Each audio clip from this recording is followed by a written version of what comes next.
Here we go. Let me get my notepad up. Where did I put my notepad?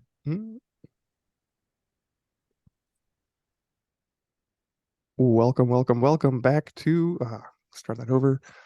Welcome to the working that is Chrononaut Chronicles. My name is Bill, and I will be your guide on this particular sonic adventure. The show is, of course, sponsored by mysticalwares.com, which is Derek Condit's metaphysical supply shop.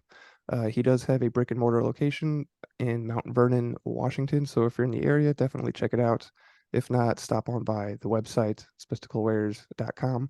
But Derek will not be with us today or probably for the rest of the month of September due to some big upcoming changes with buildings and moving locations and whatnot. So he will be busy with all of that.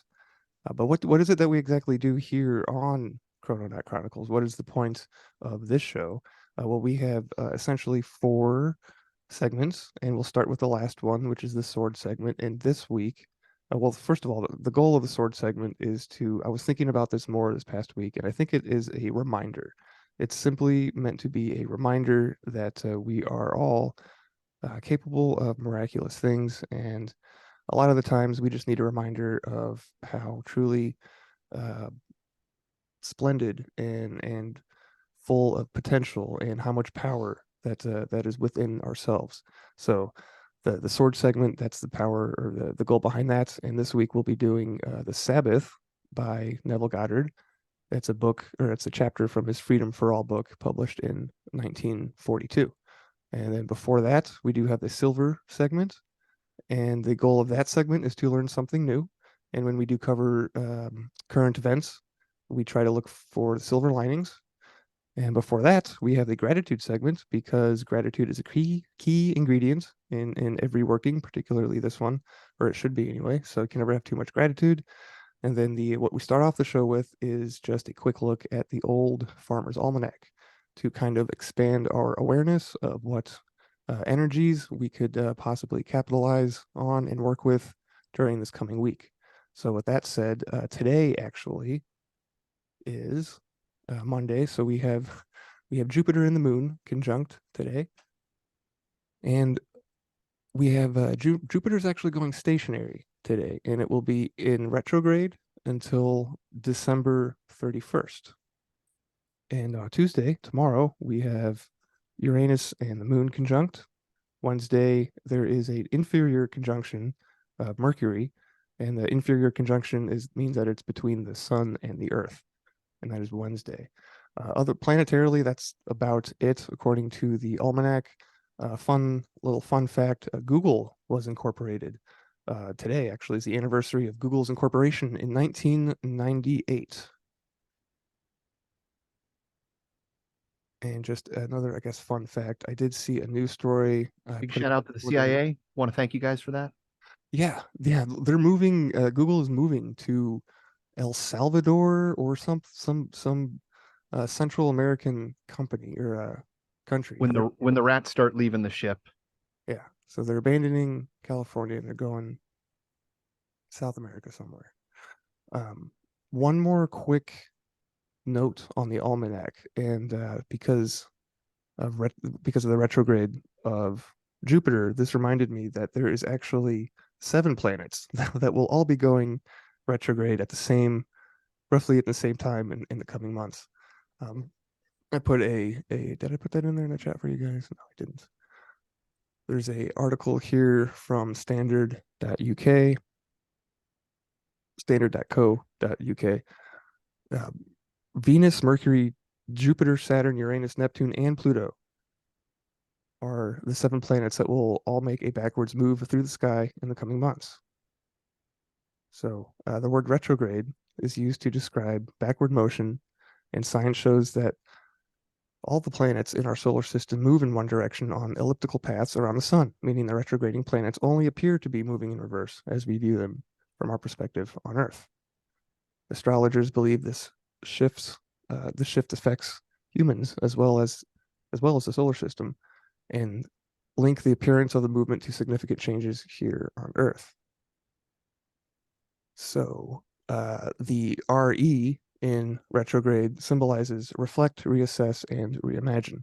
Overall, it's an opportune time to address any unresolved matters in our lives, whether related to health, communication, relationships, career, responsibilities, or personal power. Use it as a period for mastery. Although the retrograde happens for all, how it affects you will depend on your astrological house, something determined by your individual birth time and date. During this small window of intense retrograde action, be on alert for any profound shifts or thought-provoking insights around 4 September 2023. Mercury, the planet of communication, will positively aspect Jupiter, the planet of expansion, so carve out some time for journaling or meditation, as you may be surprised at what celestial wisdom drops in. So what are the 7 planets and how they will affect us? Well, just real quickly here, won't get into all the nitty-gritty details, but Venus is retrograde from July 23rd to today, so September 4th. Mercury retrograde from August 27th to September 16th. Pluto, May 11th to October 22nd. Saturn is June 18th to November 4th. Neptune, July 1st to December 6th. And then Jupiter retrograde, September 5th through December 31st. And Uranus retrograde is August 29th to January 27th of 2024. So I believe it looks like Jupiter was the last one to enter into that retrograde status, which will happen tomorrow, Tuesday. It is currently stationary, so a little bit longer than normal Almanac segment. But moving on to gratitudes, I will go first just because I've been talking and why not? Just a few seconds ago, actually, before I started the Zoom call, I was out front setting up a new canvas tent to use on my excursion next week up into the great wilderness of the Upper Peninsula of Michigan. So there will be no show next week because I probably will be, well, I know I will be out in the middle of nowhere somewhere. So that is my gratitude for this week. And I am joined by Adam and Ben this evening. Do you guys have any gratitudes you'd like to come to the table with?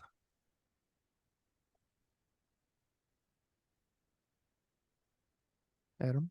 Not ignoring you there. I was just seeing if Ben was with us. Yeah, I am. I was thinking about it today and I don't know if I have anything specific. Everything's just been, it's kind of that end of summer going into fall and everything's still just kind of got that summertime flow to it. So um nothing in particular. I have been looking forward to the season change and sort of feeling it in the mornings. There's a bit of a nip in the air where I'm at. So Yeah, I can relate. I'm kind of getting excited for fall, even though I know that means probably gonna have to turn the heater back on soon. But yeah, it's good for a change every now and again. That's something I forget that I should appreciate more being located where I am, is that we get all 4 seasons, right? So for sure. Adam, what did you have on the Yeah, agenda for listen, today? today was an amazing day. It's normally sweltering hot, which it was, but only to like 89 degrees and low humidity, like in the 50s.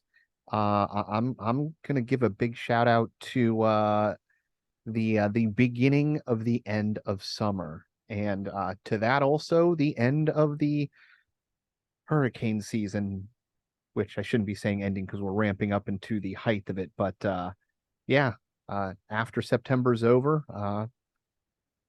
we having that beautiful, beautiful winter. So what, 4 more weeks? Do we Right? really start feeling things? Yeah, I was gonna say the equinox is a week or let's see, this Thursday and then add 2 weeks. So Yeah, definitely happy for change. I don't like to freeze. I hate to be hot, and it's always nice that there's a smooth in between. hell yeah. Something I guess I did want to mention because I don't know where else to put it was the episode art for last week's episode, Mental Medicine. I've been using the AI generated art creator nightcafe.com for the show artwork. And I've only been recently putting them up on YouTube as the cover images, but I added it to the Castos publication last week. And but anyway, the I typed this prompt in to the AI generator image thingy, and it comes back with me just one image because you can generate up to 3, 4, 16 whatever images at a time. But I just chose to do the one, and it came back with a quincux. And for those of you who are not familiar with the quincux, it's essentially it's a symbol for the anima mundi, which is the source, I guess, if you want to. It's that from which everything else comes. And what makes a quincux? Think of a cross, right? You have, and then there you have the center part. The if the center part is, I don't know, I want to say accentuated, but clearly visible. You've got, so the four corners would be kind of like the four directions or the four elements is essentially, I think, what more it's alluding to: earth, air, wind, and fire. And you can see these mirrored in the four gospels, Matthew, Mark, Luke, and John, right? And then you'd have Christ at the center, or the anima mundi, which is the fifth element, which is the source, right? So uh, I just thought it was neat that that's what it came up with when I typed in mental medicine. Like, I don't know. I know somebody's building these AI things, but it's just super, I don't know, kind of uncanny to see that kind of symbolism come out of an AI generated image, because it was pretty metaphysical, I think. And all it got was, mental and medicine. There's just those two words. So I don't know. Is that kind of creepy, or is that just me?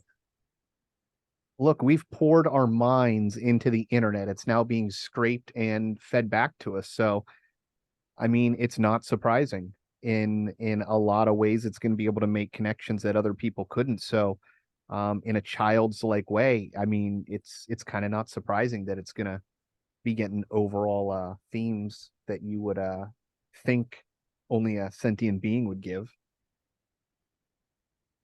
Yeah, I guess there's a like an AI version of Jesus where you can go and like he preaches 24/7, and you can get like blessings from AI priests and stuff. I don't know. It's been interesting to watch evolve. But moving, I guess, I don't know. I just wanted to throw that in there because I thought it was neat that it spit that back out at me. Um, let's see, Adam, did you? Well, actually, I wanted to get this in first, get this story in first. I was thinking about this, thinking about you while I was reading this, and then maybe we'll get to your story. But this is about green light therapy and how it could help with fibromyalgia and chronic fatigue syndrome, which is an ailment which it's pretty common, I think, fibromyalgia. I know that it affects some people in my life that are important to me. So let's see what the article has to say. Green light therapy. How much more woo-woo could you get? At first glance, it seems utterly implausible that being in the presence of green light could affect pain, but the few studies that have been done suggest it might help, and there are reasons biologically to think it could. With the generally poor information of many pain drugs, oh, sorry, with the generally poor performance of many pain drugs and the side effects they can cause, it's easy to see why many people are giving such an easy and apparently side effect therapy a try. Side effect free therapy, I think I forgot a word there. In a new green light fibromyalgia trial, green light based, and there's a lot of, okay, actually time out here. There's a lot of scientific words in here I probably won't get right, so I'm just going to do my best. But it's a study. It's a novel non-pharmacological approach to fibromyalgia pain, a pilot study. It was time to take a look at what green light therapy is all about. Why might green light therapy help? For one, it may be able to increase energy and alertness by resetting one's circadian rhythm, healthier bed and waking times, reduce pain, and enable better sleep by promoting melatonin production. Studies have shown that melatonin supplementation can be helpful in fibromyalgia. FM. Green light therapy also appears to activate melanospin, a light-sensitive neurotransmitter in the eye that interacts with the part of the brainstem that plays a role in processing pain. Perhaps most significantly, it stimulates the endogenous opioid system, causing an increase in both beta endorphins and enkephalins, both of which appear to be reduced in fibro-FM. Beta endorphins are very effective at reducing pain. In fact, they're 18 to 33 times better than morphine. They also play a major role in stimulating the descending pain inhibition pathways, which appear to be broken in fibromyalgia FM.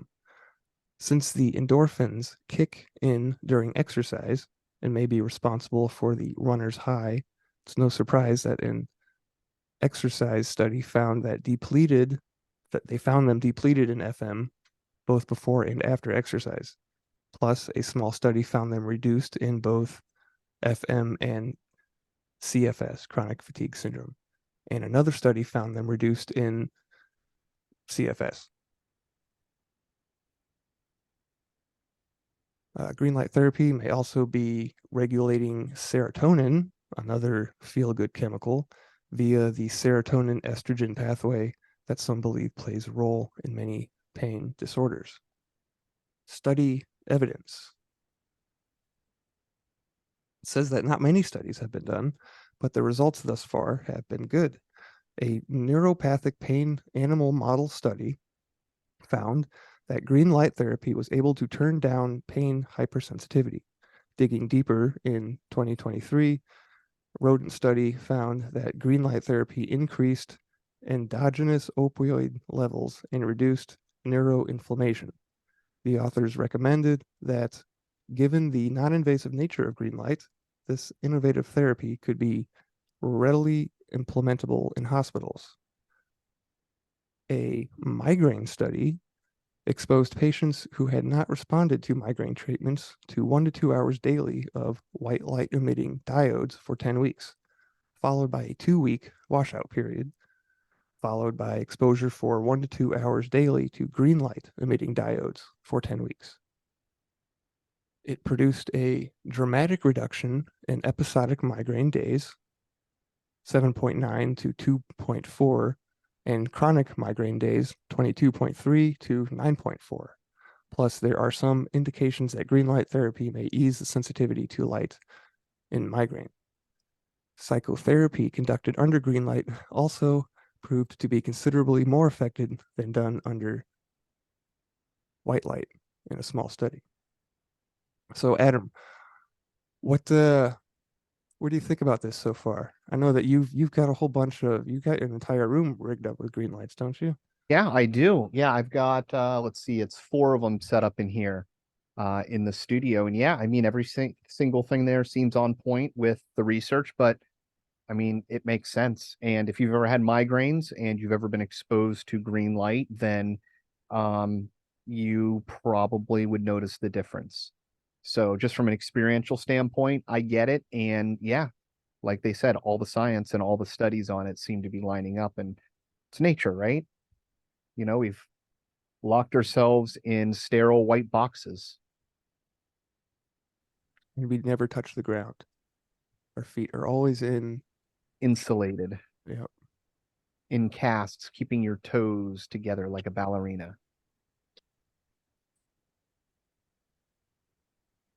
So yeah, this is quite a lengthy article. For any of you interested, you can find all of these links in Chrononaut Chronicles Telegram channel. If you haven't joined, there is a link in the show notes. Yeah, and I consider even if you feel great, if it benefits people who are feeling bad, I mean, it might energize you in a way that you don't understand. And you Experiment could, light. the It's funny you said that, Adam, because I was gonna comment. I experiment with different wavelengths of light but through different lenses. So I'll just put on the, green lenses or yellow lenses or whatever, blue light blocking lenses a lot. And I've noticed I've been wearing the green ones a lot lately and been feeling really good. Something about that green light, a lot like what Bill was describing, but it was, for me, I didn't know what I was doing other than I noticed differences in how I felt just by using the different colored lenses. So it's interesting. That is cool. Adam gave me a purple. Oh, no, it's a violet. Mm-hmm. Violet. Yeah, I daily drive the Purple Canyon brand of color therapy glasses in the green. The green is my daily driver. I've actually got 3 pairs of them floating around. And they're inexpensive. They're only like $8 a piece, and they have really good clarity. Maybe 15 now, depending on the color, but well worth it. I just put my purple pair on right now, and I can still read the screen and everything. So Yeah, but they definitely do things, seeing the red lights and things can actually, tone you down or, get you more ready to sleep. I don't know, like seeing the world through rose-colored glasses or rose-colored lenses. You start wearing rose color and you feel like elevated. It gives you a cheerier, happier feeling. So yeah, I was really going to fun mention experiment. the rose color for me, and then I've seen some other people talking about it recently too. It's a very creative Mhm. state you get into, and I have these bright pink aviators that I put on, and all of a sudden I've got a notebook and a pen in my hand. Yeah, It's my pretty fun. favorite brand of safety glasses is a company called Edge Eyewear. They do like military specified glasses, and they're cheap. They're like anywhere between like $10 and $30 for a set. Super hardy, super awesome. And they have a rose-colored pair that I over the years I probably had a dozen of these pairs, and I love them because they have a very similar color to color therapy. hello, muted. Yeah, I was looking at the card that you sent, or that came with the glasses you sent from. They're Purple Canyons too, Yep. and it says it does say green for suppresses migraines and evokes refreshment. So there you have it, purplecanyon.com for some cheap, effective color therapy glasses.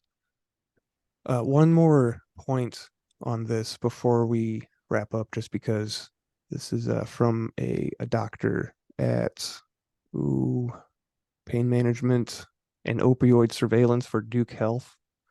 Dr. Googler said that after treating pain for decades, she was looking for a non-invasive and safe option. She was encouraged by the fact that the participants in the study didn't want to return the glasses. She said the response to her preliminary findings has been overwhelming, quite honestly. There's been an outpouring internationally of those asking for more information. Obviously, there is a huge patient population that is very excited at the opportunity to have something they can do for themselves to help with their pain that is not invasive and will not leave them with a lot of side effects. Next up for Dr. Guler are larger studies that assess green light exposure on different chronic pain conditions, which determine the most effective wavelengths to use, and functional MRI studies to understand what's happening in the brain. Guler doesn't think green light therapy will ever be the be all and end all for chronic pain. No one thing will probably ever do that. But even as an adjunct, she said this could be huge. It's not clear which products work best, but most inexpensive green light glasses, lamps, and light strips can all be found on Amazon.com or PurpleCanyon.com. Not sponsored. See the blog for details on studies, but in general, the participants use the light strips or the glasses for 1 to 2 hours a day. And then once again, it just says that the study evidence is sparse, but that's just because there hasn't been a lot done. So hopefully we will learn more soon. And in the meantime, green light therapy seems like a safe and mostly inexpensive therapy to try. So try it out.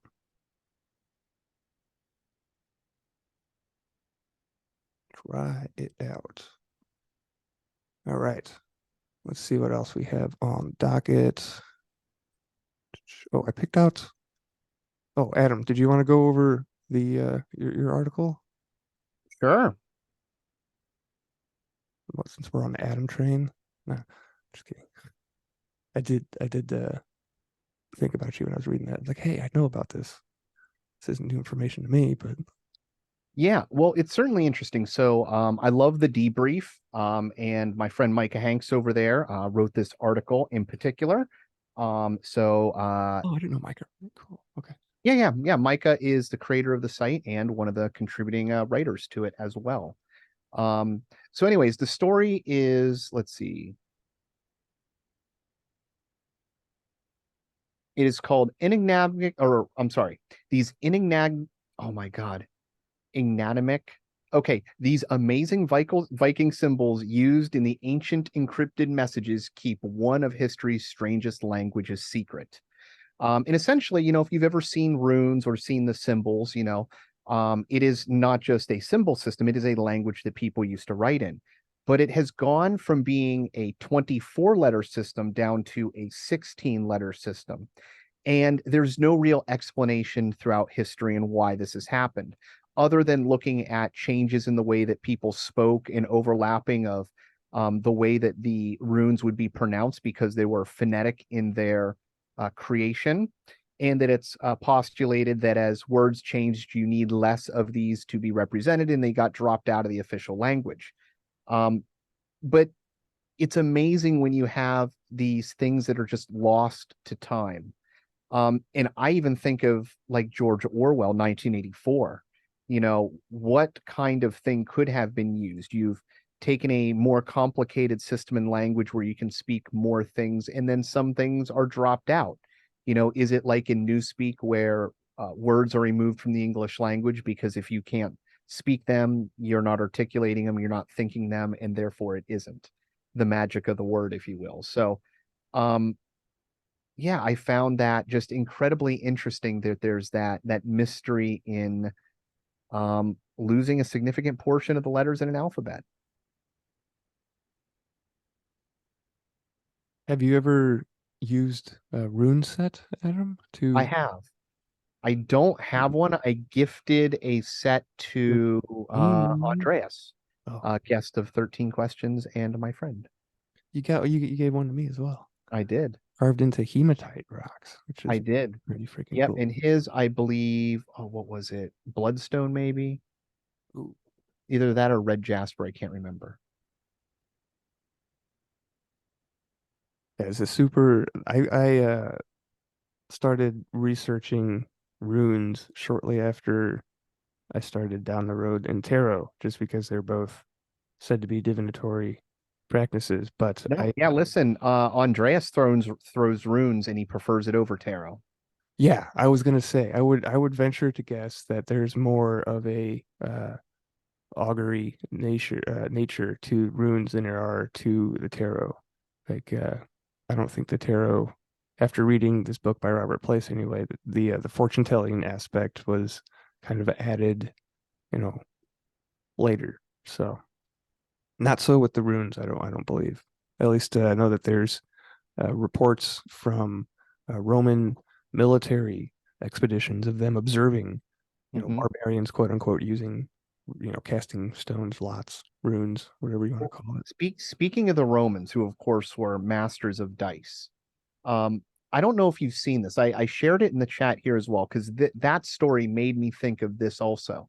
And it's a story by Atlas Obscura in which they found these dodecahedrons in Roman like settlements or excavation sites, and it's essentially a dodecahedron, but on each point there is a little knob, and there's a hole in the center of each one of these flat sides on the dodecahedron, and it's hollowed inside. And nobody knows why these things have existed, what they would be used for. Um, but they've only been found in the colder climates. The places that are the warmer climates, they have not found them. What I find interesting is it's a complete mystery that's lost. There's no real like writings of what these were used for by the Romans. It seems to be just a ubiquitous item that they would need no writing for.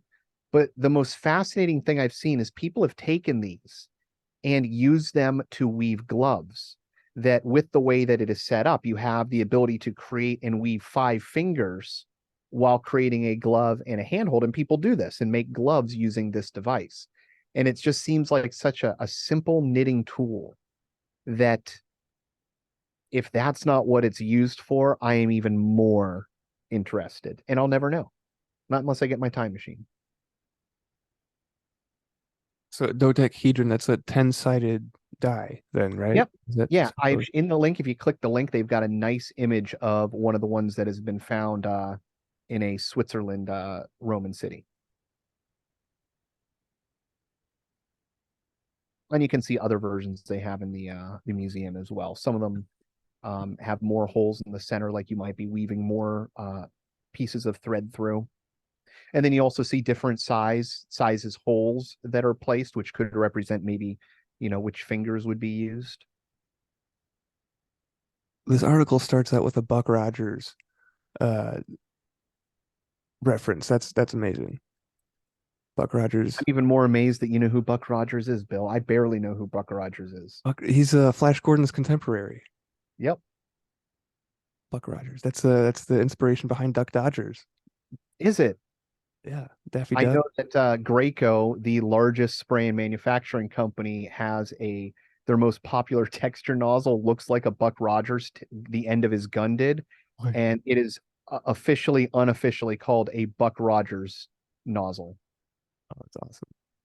So for anybody that's not familiar, Buck Rogers and Flash Gordon were both serial episodes that ran way back in black and white TV days, where you could see the strings coming, hanging down, Black holding and white the- TV days. Yeah.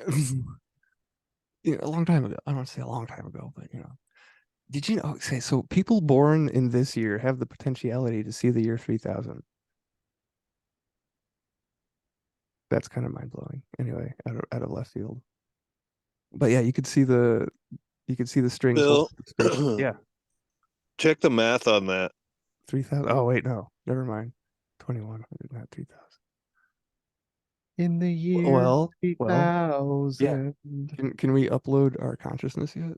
Is that Yep. So that's going back to 1950 to 1951 50s? All when the right. first version of Buck Rogers aired.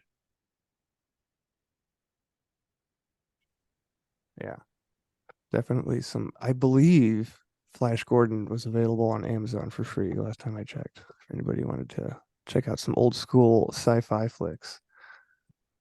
But keeping with the archaeological finds, I guess, that when the dodecahedron was found in Switzerland, I've got this story of an Atlantean sculpture found in or around Chichen Itza. And this is from ancientorigins.net, ancient-origins.net. It says an historic Atlantean sculpture unearthed at Chichen Itza's new zone. In an exciting revelation for the archaeological community in Mexico, an Atlantean sculpture has been discovered on the path that will lead to a new section of Chichen Itza, known as Chichen Viejo.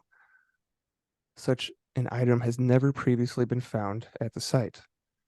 The intricately carved sculpture, standing at a significant 90 centimeters, that's 3 feet, portrays a character with arms elevated, seemingly holding an object, and adorned with an intricate attire. The attire includes a headband, a pectoral plate crafted from 4 presumably jade bead rows, elongated ear muffs, and bracelets. Notably, the figure's facial features bear a striking resemblance to Huastec evocations, signifying a shared cultural connection. Diego Pareto Hernandez, The general director of INAH unveiled this discovery during President Andres Manuel Lopez Obrador's morning press conference. He elaborated on the advancements in archaeological projects connected with the ambitious Mayan trains construction and the ongoing improvements of 27 archaeological sites around the mega project.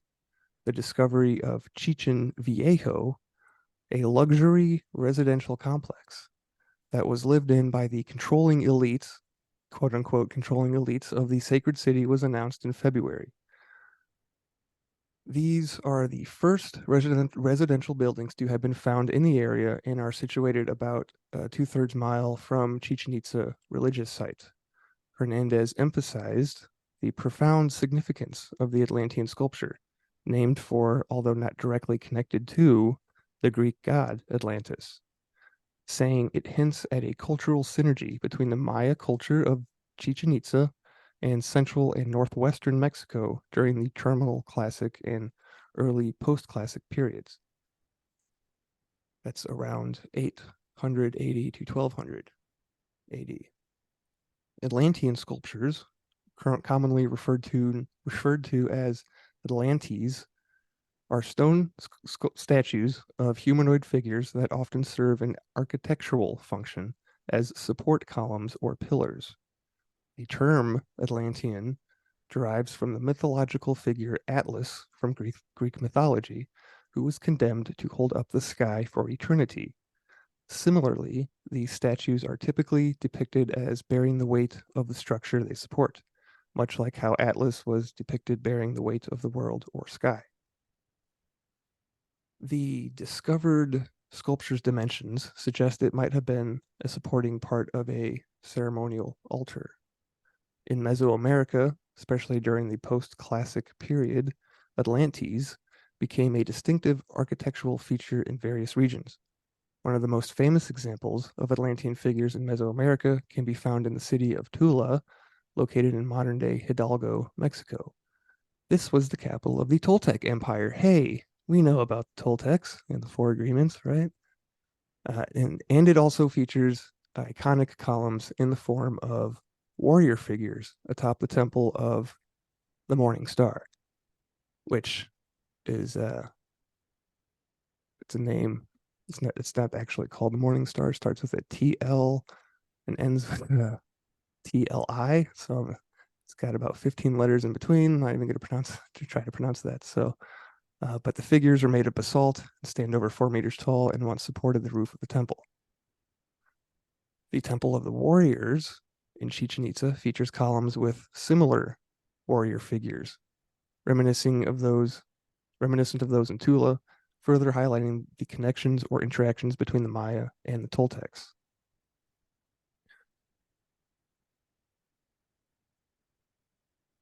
And the rest of the article is, well, that's not that long. Chichen Itza is not the only site bursting with exciting new finds in Mexico. Moving west, recent discoveries at the Palenque archaeological site are reinforcing its iconic stature in Mexican archaeology. As part of the Palenque archaeological projects, researchers recently discerned the temple of the foliated cross, tracing it back to 600 AD, and unearthed an architectural offering of 2 vessels, one containing neonatal skeleton remains, symbolizing the blossoming of life. Other finds just announced include a first of its kind nose ornament engraved to personify the Maya corn god. The extraordinary piece was part of a ritual deposit placed in the late classic period to commemorate the completion of a building, a structure on which House C of the palace was built. So a quote here from the director of Palenque Archaeological Project. It says the earthen matrix was very dark with a high amount of carbon and interspersed with seeds, fish bones, turtles, small mammals, obsidian blades, large pieces of carbon, and among them a bone nose ornament. Additionally, the Mayan Train project has shed light on an ancient lithic workshop dating between 600 and 850 AD, offering insights into people of Palenque's ancient lifestyle. And they also found a Maya burial chamber in Palenque.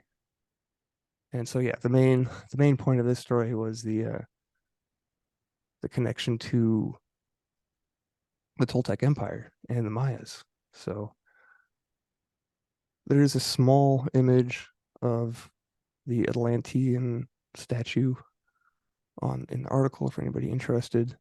But yeah, I was reading through this and I saw the Toltec Empire reference, and what what better way to remind us of the three masteries that the Toltecs have in their wisdom tradition: the mastery of awareness, which is kind of what you could say the Almanac segment helps with, right? And the mastery of transformation, and then the third one is the mastery of intent, which is God, right? Intent, love.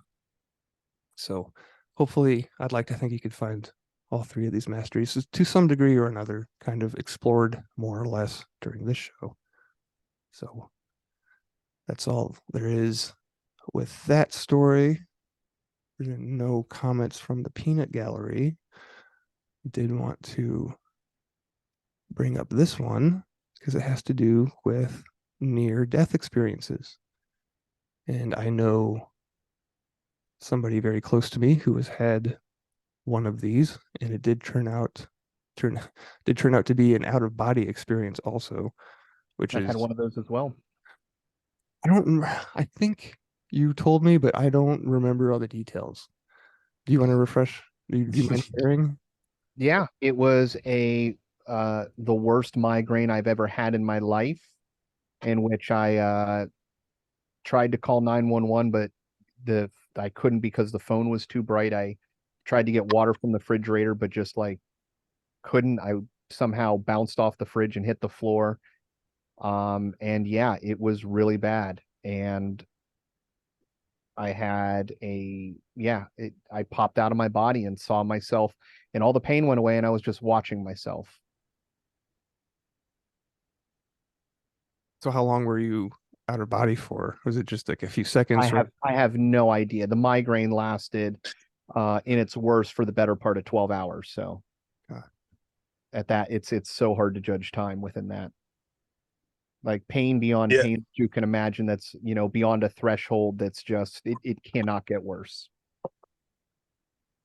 And I was going to say my experience with that too, the time, it just wasn't relevant anymore. Like it didn't, time almost ceased to exist, I guess. Irrelevant is a very good word. So, but you were above your body looking down, right? No, well, I was off to the side and up a little at probably like a 30-degree angle, so maybe I was a few feet off the ground, looking at myself from the side. From the side, okay. It's not really my story to tell, but I know somebody who was ran over by a vehicle multiple times, and they went out of body because of the pain, multiple broken bones and whatnot. So maybe we'll have him on the show in the future to talk about it if he wants to. But yeah, this is a newsbreak.com story. And this is about Jeffrey Long, who's a radiation oncologist in Kentucky.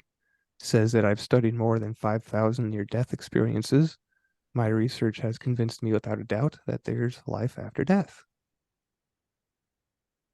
Jeffrey is also the founder of the Near Death Experience Research Foundation. And he says studying near death experiences has made him a better cancer doctor. Ben, were you going to say something? Nope, I was just listening. Oh. So this As Told To essay is based on a conversation with Jeffrey Long. It has been edited for length and clarity. So Jeffrey says, 37 years ago, I was an oncologist resident learning about how best to treat cancer using radiation. These were the pre-internet days, so I did my research in the library. One day I was flipping through a large volume of the Journal of American Medical Association when I came across an article describing near-death experiences. It stopped me in my tracks.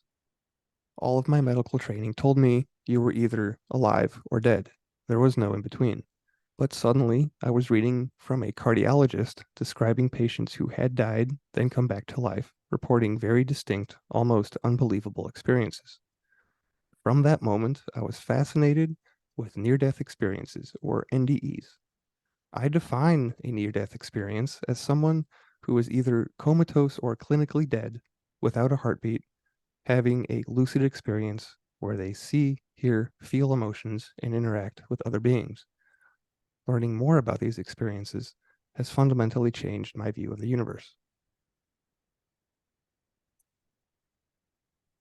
When I finished my residency, I started the Near Death Experience Research Foundation. I started collecting stories from people who had NDEs and evaluating them with the mind of a scientist and doctor. I make opinions based on evidence that came into this as a skeptic. But in the face of overwhelming evidence, I've come to believe there's certainly an afterlife. No two NDEs are the same, but as I studied thousands of them, I saw a consistent pattern of events emerging in a predictable order. About 45% of people who have an NDE report an out-of-body experience. When this happens, their consciousness separates from their physical body, usually hovering above the body. The person can see and hear what's happening around them, which usually includes frantic attempts to revive them. One woman even reported a doctor throwing a tool on the floor when he picked up the wrong one, something the doctor later confirmed. After the out-of-body experience, people say they're transported into another realm. Many pass through a tunnel and experience a bright light. Then they're greeted by deceased loved ones, including pets, who are in the prime of their lives. Most people report an overwhelming sense of love and peace. They feel like this other realm is their real home. These experiences may sound cliche, the bright light, the tunnel, the loved ones, but over 25 years of studying NDEs, I've come to believe that these descriptions have become cultural tropes because they're true. I even worked with a group of children under 5 who had NDEs. They reported the same experiences that adults did, and at that age, you're unlikely to have heard about bright lights or tunnels after you die. Other people report seemingly unbelievable events, which we can later confirm. One woman lost consciousness while riding her horse on a trail. Her body stayed on the trail while her consciousness traveled with her horse as he galloped back to the barn. Later, she was able to describe exactly what happened at the barn because she had seen it despite her body not being there. Others, who hadn't spoken to her, confirmed her account. I am a medical doctor. I've read brain research and considered every possible explanation for NDE. What? I'm sorry, my computer had to pause. It's okay. My apologies. I am so sorry. I thought you got really excited for a second. I was like, what? Yes. Bottom line is that none of them hold water. By them, he means the possible explanations for NDEs. There isn't even a remotely plausible physical explanation for this phenomena. I've also studied fear death experiences, like near-miss car accidents. I take a particular definition for NDEs. The person must be unconscious, but there's another type of phenomena that fascinates me too, what I call fear death experiences. These are situations where you feel your life is in imminent danger. It might be a near-miss car accident or a sudden fall. These people generally don't experience the tunnel of light, but they often report their life flashing before their eyes, quote unquote. While some people with NDEs report these life reviews, they're more common with fear death experiences. People even recall events from toddlerhood that they can't consciously remember, but that we can later confirm by talking with family and friends about it. Studying NDEs has made me a better cancer doctor. While I am passionate about NDEs, my day job still revolves around helping patients fight cancer. I don't tell my patients about my NDE research. Odd. And yet my work with NDEs has made me a more compassionate and loving doctor. I am able to help my patients face life-threatening diseases with increased courage and compassion and passion. My goal is to help them have more healthy days here on Earth, but I firmly believe that if and when they pass, they will be at peace. That's the end of that article. It was found on Newsbreak. I don't know if I mentioned that. So I've never had any of those experiences. Wait, I take that back. I think I've had a fear death experience. I didn't leave my body. I was in Adam. I think Adam's heard this story. I was in the Dominican Republic for a archaeological field school, actually digging up Captain Kidd's pirate shipwreck cannon. That was the underwater team. I was the land-based team. But anyway, we were staying in these flats that were used to be some kind of vacation spot in the Dominican, and it was I was roommating with another student from the university. We had our room on the third level of this complex. My professor's room was on the second level. And during a rainstorm, I was trying to go from the third level to the second level, and the steps are outside, of course, and exposed to the elements, and they happen to be made of marble. So, me being the tall, lanky person that I am, I thought it would be a good idea to try to grab onto the sides of the railing and kind of swing down into the landing, and kind of, miss all the stairs. Plus, it was raining at the time, so less time outside means less time getting wet. Well, as I started to brace myself and swing forward, right? My head hit the walkway above where I was just coming from, and I landed on my back, right on my spine, and my elbow. Split my elbow open, huge knot on my spine. Lost breath for what seemed like an eternity. I just remember leaning over this railing because I was able to stand back up, thinking like, "Oh, this is it. This is where I'm going to die." Because nobody knew I was out there. I was out there by myself, right? So that was kind of scary. But yeah, I didn't have any. I don't think my life flashed before my eyes. It was just really scary because I don't know, being in the third world, I did have to get stitches. I had to go get stitches. Couldn't really, it took us a while to find the hospital. Was it fear, or did you become at all comfortable or accepting? Um, I don't know if comfortable is the right word. Accepting, I guess. It was just like because the realization was like it just became more apparent and I don't know, real, I guess. It was just like, okay, so this is it.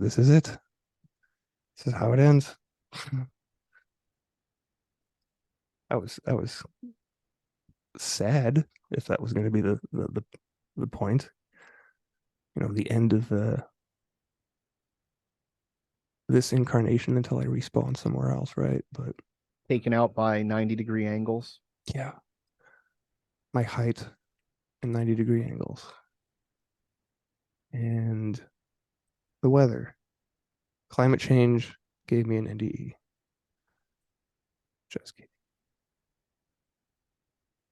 Moving on to our next story is actually a follow-up from one that we did a while ago, and it has to do with Avi Loeb, who Adam is familiar with. Adam, do you remember this story about meteor? Absolutely. Yeah. Did you He's do that? recently updated He did. his his blog, and they have some exciting news. So for those of you, I did go back because I wanted to make sure that we covered the story before, and we did. I went back and found the article. But yeah, Avi Loeb is a Harvard professor, and he's a physicist. I'll just read the article here. Scientists claim that they have recovered material that originated outside of our solar system for the first time in history. Alien hunting Harvard physicist Professor Avi Loeb said early analysis of metal fragments his team recovered from the Pacific Ocean in June suggests they came from interstellar space.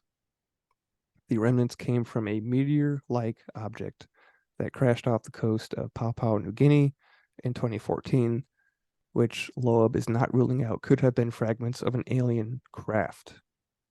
The team found about 700 tiny metallic spheres during the expedition, and the 57 analyzed contained compositions that do not match any natural or man-made alloys. The findings do not yet answer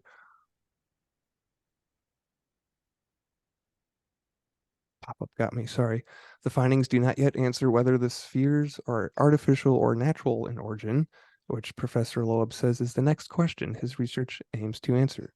This is a historic discovery because it represents the first time that humans put their hand on materials from a large object that arrived to Earth from outside the solar system. The composition analysis of the spherules Yes, spheres spherules. was performed by Stein Jacobson in his cosmochemistry laboratory at Harvard University. That sounds like a cool lab. Cosmochemistry. Professor Loeb told DailyMail.com, I was thrilled when Stein Jacobson reported to me about it based on the results of his laboratory. Stein is a highly conservative and professional geochemist with a worldwide reputation. He had no he had no bias or agenda whatsoever, and expected to find familiar spherules with with solar system composition. But the data showed something new, never reported in the scientific literature. Science is guided by evidence. Professor Loeb also told DailyMail.com that future research would answer whether the fragments are simply part of a space rock or the debris of alien technology that has been floating through the cosmos for millennia. For now, we wanted to check whether the materials are from outside the solar system, he said. The success of the expedition illustrates the value of taking risks in science despite all odds as an opportunity for discovering new knowledge. Loeb and his team published their study on the findings, which has yet to be peer-reviewed. It states the fragments, known as spherules, appeared to be nested, suggesting that liquid drops engulfed smaller ones that solidified earlier. That's confusing. And textures on surfaces of the round objects point to a rapid cooling. In other words, they came in incredibly hot because of the friction of the atmosphere coming in at incredible speed. And the most interesting part is its structure is stronger than any known iron meteorite. So already it has the integrity for entering in the atmosphere before it disintegrated. And the amazing thing is on this first expedition that they sent out, when they did the sleds, they were able to identify the debris field in which it is located. So the next thing they're doing is they've already got their next, or they're planning their next, I think it's on a ship called the Silver Star too, of all things, is going to be mapping the bottom of the ocean there. And they're going to be looking to see if there's any larger pieces that may have broken up or survived. And that is where you can really start getting telling information instead of having to look at something, that was obliterated and emulsified and then, cooled. Maybe finding some parts that are intact. So we're not 100% sure if this is actually a part of a craft, though, but it is from outside of our solar system. All they know is that it has some metals in it that are being looked at by our scientists for nanomaterials and different types of things, and we find these in an abundance that we have not seen in other meteorites, and that has like isotopic identifiers that show that it is not from the solar system. And the projection that was given by the government data coming through showing where it actually came from, its trajectory, and through NASA determining that, there's like a 99.99%, chance that this was an interstellar object. So everything is lining up that this thing is stronger than anything we've seen before and was aimed at our planet and came from a very far distance. And it doesn't seem that far-fetched if you just think about, what happens on another planet somewhere else if, the Voyager craft intercepts it. And not even just like a probe directed at us, a one-shot, vehicle, but maybe just a derelict piece of technology. Right. And that is the next piece of the puzzle he wishes to unravel, I believe. So when this story first hit the airwaves, so to speak, it was just merely speculated that this could be outside of our solar system. And now that's been confirmed, essentially, is what the update is. Well, exactly. Based on the materials that, what it was made of, the compositional study. Yeah. So So the analysis of the fragments, they're speaking of minerals real quick, it was rich in beryllium, lanthanum, and uranium, along with low content of elements that bind to iron, like rhenium, one of the rarest elements found on Earth. And something that I also learned from that his latest article that he posted as well here in the last couple of days, is that beryllium can actually accumulate in things in space. And so the concentration of beryllium could also be an indication of how long it has been traveling, not just necessarily its original makeup. Ben, didn't you give me a piece of beryl? Is that the same thing? Beryl and beryllium? No, it's not. I don't think it's the same mineral. But yeah, I did give you a piece of beryl. But I've been thinking about this a little bit on and off lately. With all the stuff in the media about disclosure, and everybody seems to be talking about it. And it's kind of given me the opportunity to brush up on the lore and the history.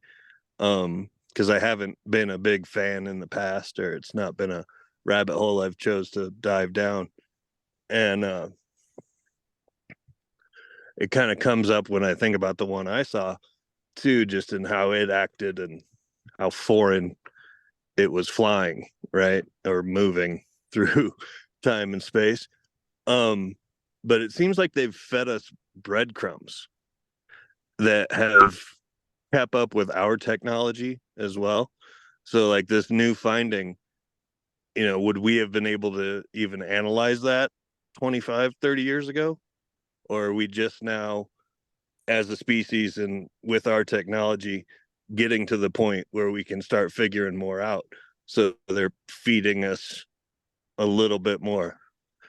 That's one of the deep theories or threads that runs through ufology. If you look at like Whitley Strieber, and people saying, there is a deep connection between all phenomena, whether it's Bigfoot, poltergeist, UFO, ghosts, religious experiences. There's this thread that goes through them all, and there's also a deep connection with death and dying and the other side. And yeah, that's how I look at it with all of my experiences, and it coinciding and leading up to the NDE, right? It is, the phenomena is all part of the same mechanism, but specifically with the UFO alien side of it, that it seems to be keeping up with our technology specifically. Yeah, absolutely. Like Micah Hanks, who wrote that article on the debrief, also wrote a book called The Ghost Rockets. And you see this with the UFOs, that they almost always seem to be a step ahead in our technology. And maybe UFOs isn't the right word, right? But anomalous things that people have seen in the sky, whether it was either, dirigibles like air balloons or different types of flying craft or ghost rockets, things that were just beyond our reach of technology. And I think it's interesting from just the trickster aspect of life, that there is something that is like teasing the unknown and drawing us towards something. And then I also think that it could lead to things like, we know that we have, skunk works, and we have all these other, super secret aircraft and things that are being developed in secret. And then there's things being developed by private entities and companies. And especially with all the stuff coming out by David Grush, it's not just the government saying that, yeah, some of these private companies have developed their ability to track these and have either downed them on their own or found ones that were left behind on their own. And it could even just lead to, also evidence of private corporations, private entities, companies that have had technology and been utilizing it, outside the public sector. And since that's something that goes on today, I'd assume that it also went on 70 years ago, 100 years ago, and 200 years ago. Yeah, and that's how my mind initially, wrote off my UFO sighting. Was like, well, that's just black tech nobody knows about, and they're, I don't as the big one.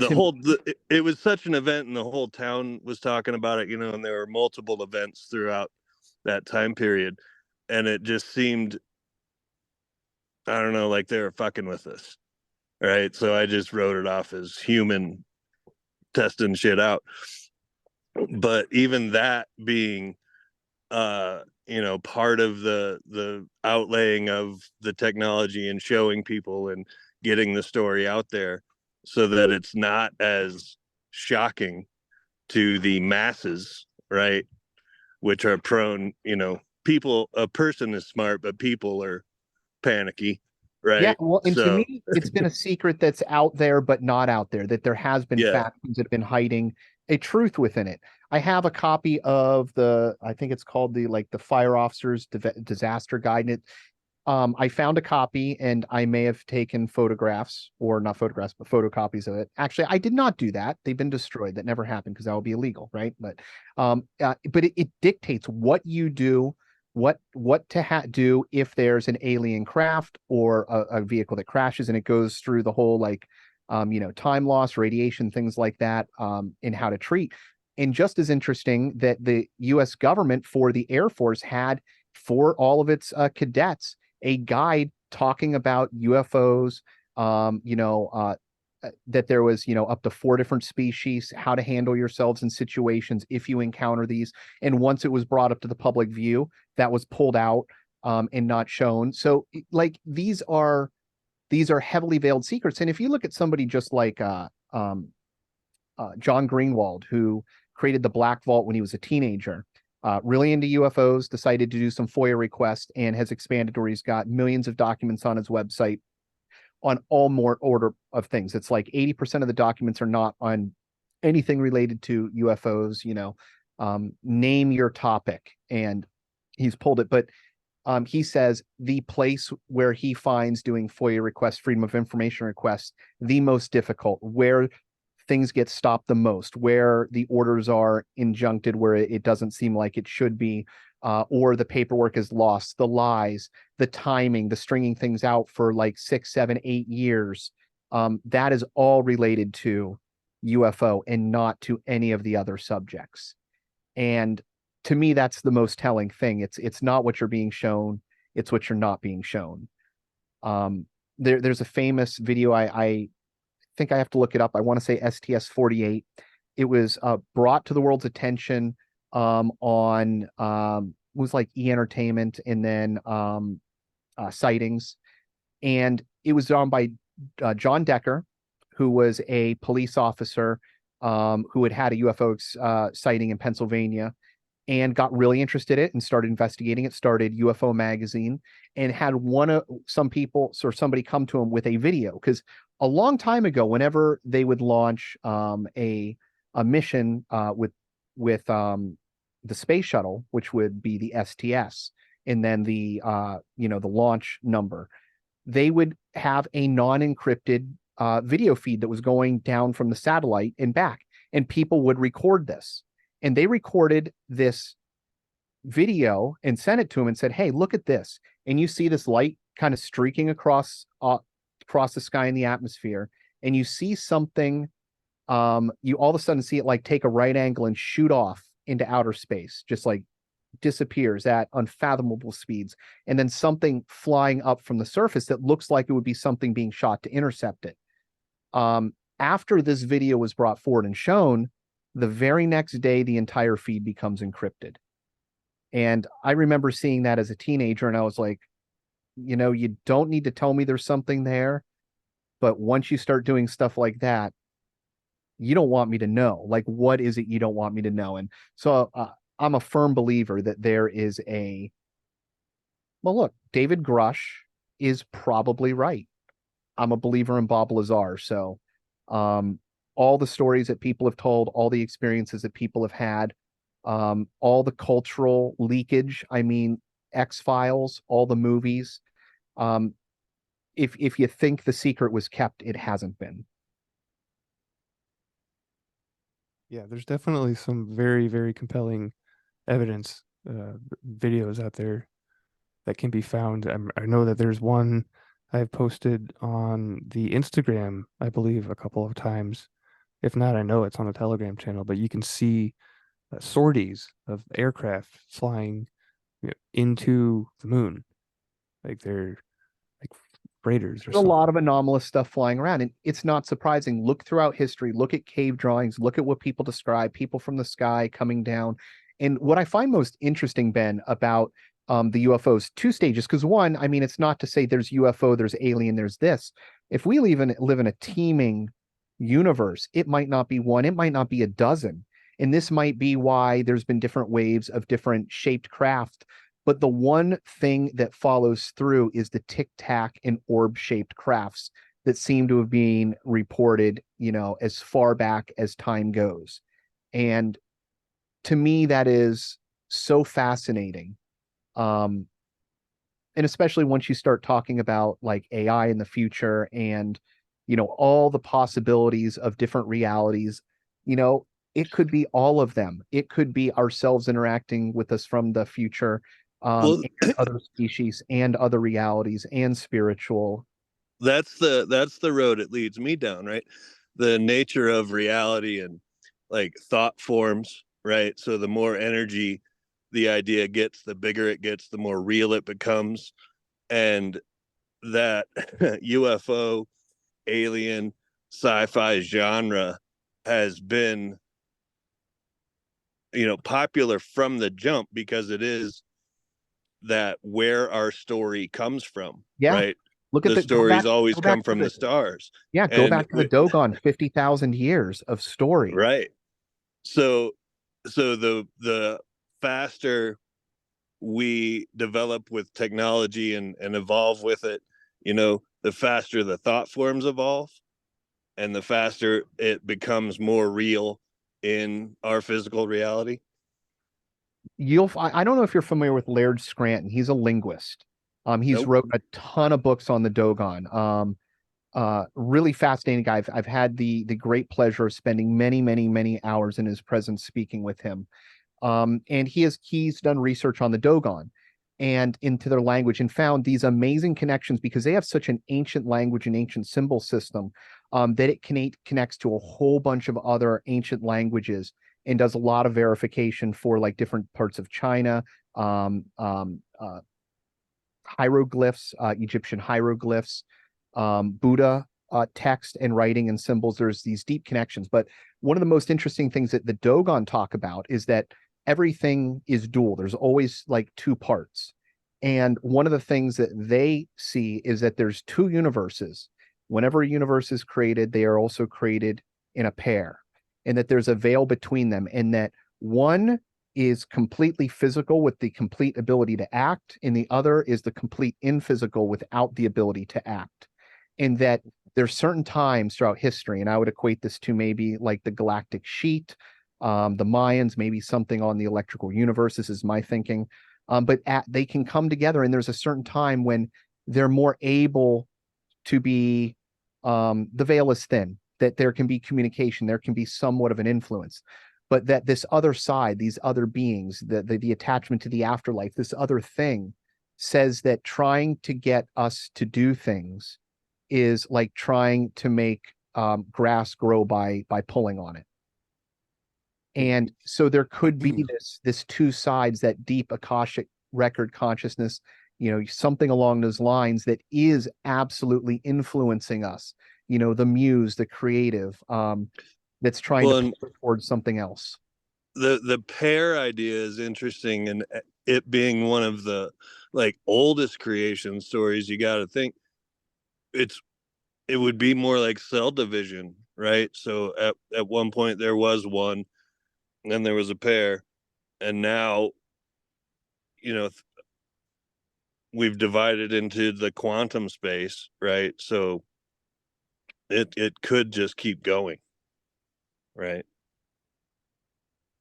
Everything being that fractal, it can just keep going into the infinite.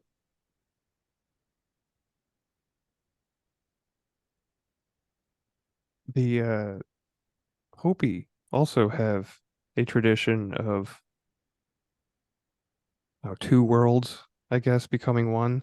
I read this book a while back ago called The Book of the Hopi by Frank Waters, and it describes basically the entire ceremonial year and of the Hopi tribes, and they start out with they start the cycle with essentially around Halloween, and if memory serves, they essentially prepare half the village for guests, and then they leave. Like nobody's allowed in this part of the village because the star people, or this is the time where the star people come back and stay with the villagers, or the community. They call them kachinas, and there's also a name for the, I guess, sacred religious dolls that they would have used during their ceremonies, but the kachinas are star people essentially, and they took this pretty seriously. If you were caught in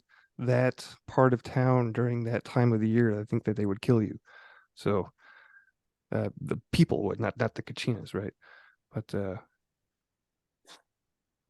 yeah, definitely this dual as above, so below that kind of reminds me. Well, look, everything is based on the Fibonacci, right? Like this beautiful sequence of proportions that makes up your body, it makes up a leaf, and everything gets divided, gets bide. Look at your human body. You've got two halves, two sides of the brain that are separated, that communicate with each other. It seems to be just an innate part of the way that life is built. Lightness and darkness. In the sun, things grow. In the dark, things decay. But when the sun comes out, it sterilizes. It's like everything is built with a pair. But getting those two to reconcile, right? So getting the light, realizing the light and the dark as one is what leads to that higher self kind of idea, right? When your angel and your devil on each shoulder are high-fiving, that's when your third eye opens, kind of idea. So but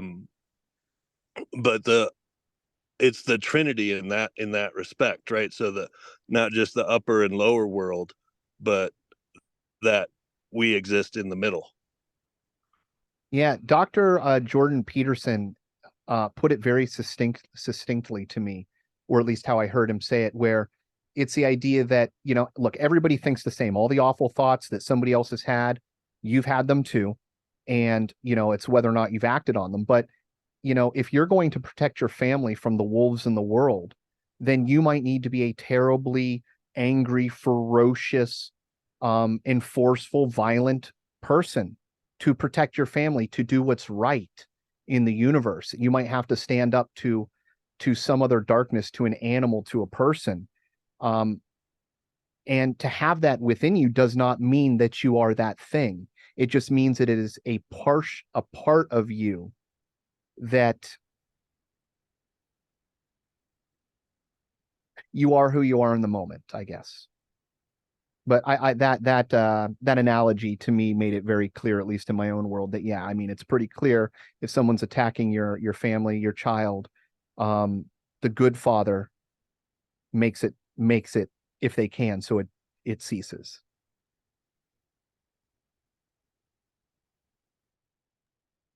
Yeah, I do believe that having a legitimate monopoly on violence is one of the defining characteristics of a state, right? Whichever group can, um, legitimately, I guess, I would exercise also enough impart violence. on that a state of mind, because I don't want to say almost without question, across the board, the nicest people that you will find, the people that are in control of the situations, are the people that know how to fight, like really know how to fight. Professional fighters, professional jujitsu, black belts. Look at these people when they handle situations, especially in the world of cameras where they're caught, they have the experience, they know how to handle something. They're not scared. They're not acting and reacting based on emotion. They are in control. They know what's capable, especially with somebody who's doing jujitsu. They have a different understanding of the world because they realize that there's, these rolling nerds, that there's, all these computer programmers and people that could kill you, because every time they get you in a bind, every time they tie you up and choke you out, they let go, you tapped. If they didn't let go, you die. So you're constantly getting killed and understanding there's all these people in the world. So when situations actually break out, like those are the people, they're not scared. They're not reacting. They're not trying to attack. It's so much of our reactionary fear and, altercations happen between people it's just a fear. So I absolutely love how people who become incredibly proficient in martial arts very often become incredibly kind and capable people. Yeah. Yeah, they're leaders. Well, I mean, yeah, it's a leadership, man, because part of being a leader is, it can be, law and order, depending on how large your community is, right? But the quote I was looking for was that according to Weber, the state is that human community that successfully claims the monopoly of the legitimate use of violence within a given territory. So that would be the definition of a state, right? You can find Well, that. I mean, on a fundamental level, if you have the bigger guns or the bigger weapon or the bigger rock, the bigger stick, you're going to win the fight. Yeah. So That's why I never hang my hat on weapons or certain types of weapons, because people are going to punch each other. People are going to throw rocks. They're going to throw a spear. They're going to make a knife. A weapon is just an extension of that, where less capable people are more able to act more impulsively. And that's really the only difference. If people had their ability to launch missiles at other people, you'd be hearing about that in the news regularly too. Yeah. Well, yeah. That's what it's interesting to see the advent of drone usage in these more recent conflicts. So there's this story I didn't include in this week's show, but it has something to do with the U.S. military essentially putting together a drone army, and over the next few months they're going to deploy it. So They're going to waste a lot of money. yeah, It's a money grab, would be my guess. well, they're building them out of cardboard now. I've seen some prototypes that are just highly expendable, just Yeah. floating bombs. Yeah, lots of e-litter out there. I mean, look, they did that during World War II, where they had gliders for paratroopers that were built out of plywood and wood that they would just drop out to glide people behind enemy lines. So yeah, paper weapons makes sense to me. Cheap, effective. I'll sell it for $200,000 and make even more money. But just to wrap up on the political philosophy note, just because I'm a philosophy nerd, but this is from Wikipedia. says, while the monopoly on violence as the defining conception of the state was first described in sociology by Max Weber, it's the Weber I was talking about earlier, in his essay Politics as a Vocation in 1919, the monopoly of the legitimate use of physical force is a core concept of modern public law, which goes back to French jurist and political philosopher Jean Bodin's 1576 work. It's in French, and English philosopher Thomas Hobbes' 1651 book, Leviathan. So just a little political history, philosophy lesson real quickly. And then there's one more story, there's one more story I wanted to get to before we dive into Neville Goddard and the Sabbath. And this story is kind of a continuation in the, I guess we can call it the ripples in time segment of previously thought extinct animals coming back to life. So this is from, put that in the chat for you guys. It's from the GreekReporter.com. And just really quickly, prehistoric bird believed to be extinct returns to the wild.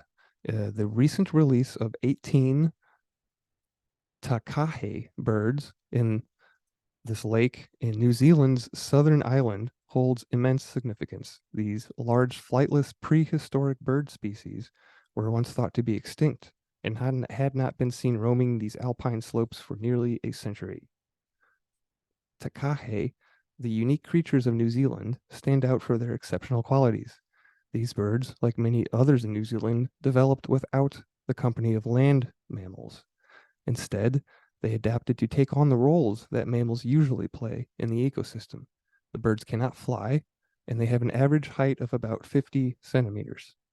Records show that they've been part of that area since ancient times, dating back to the prehistoric Pleistocene era, as suggested by remains found in fossils. They're almost prehistoric looking.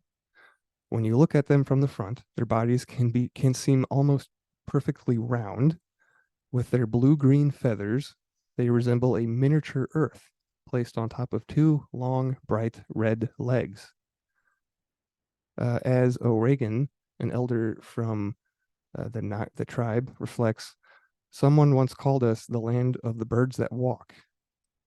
In New Zealand, a notable conservation success story is unfolding as the once lost takahe birds are making a slow comeback. I don't know, yeah.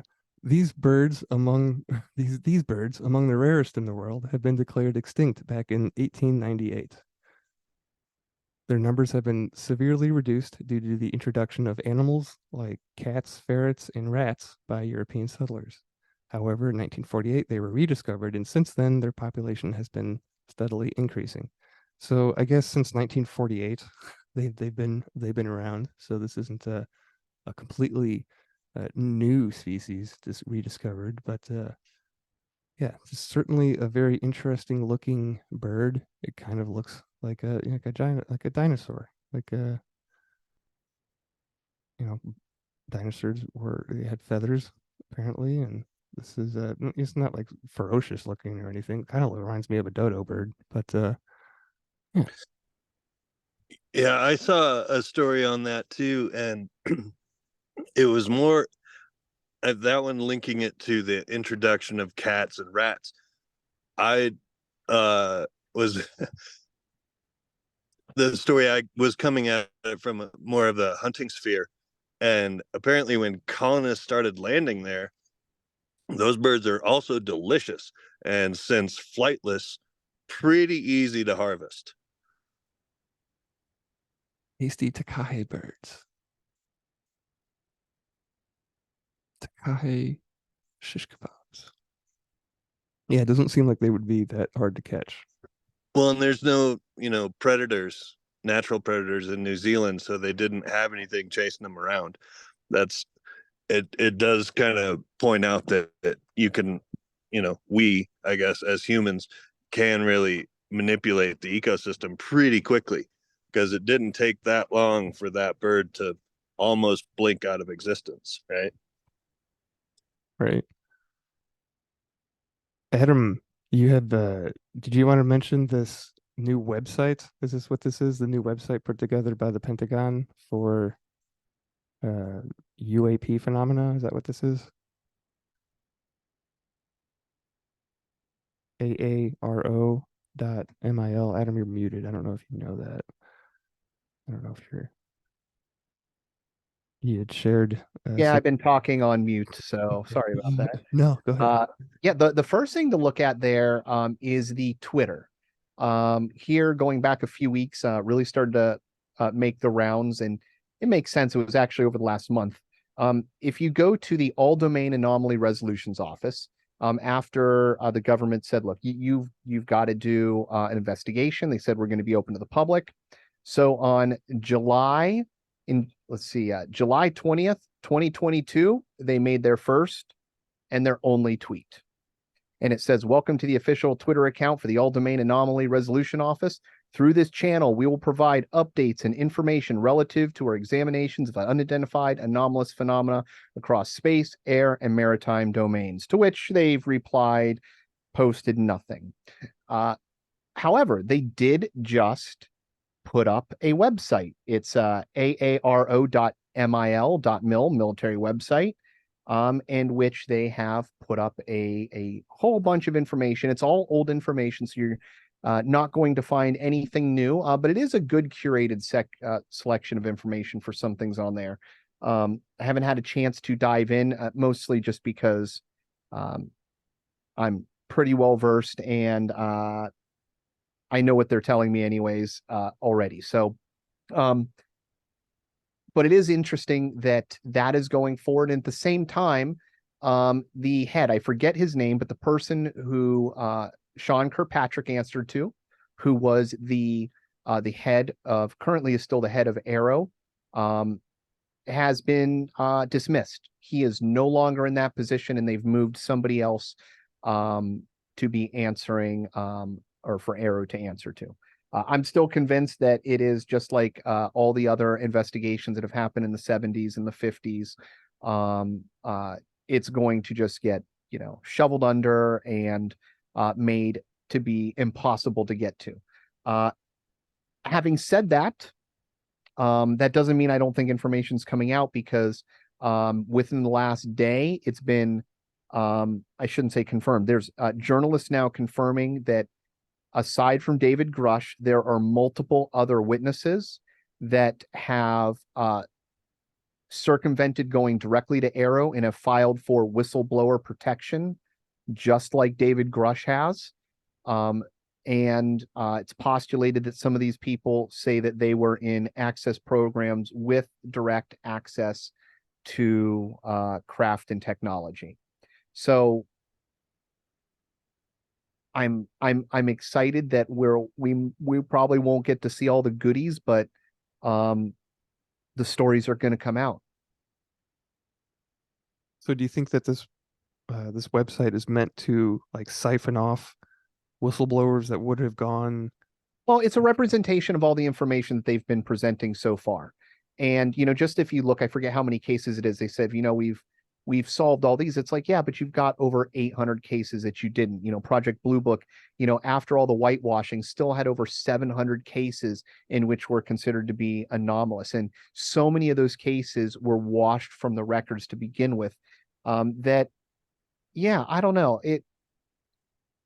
This is just, to me, reaffirming all the things that have been brought forward in the past. David Grush isn't the first whistleblower. Bob Lazar isn't the first whistleblower. There have been many, and strangely, their stories all seem to be congruent. So, yeah, I don't know.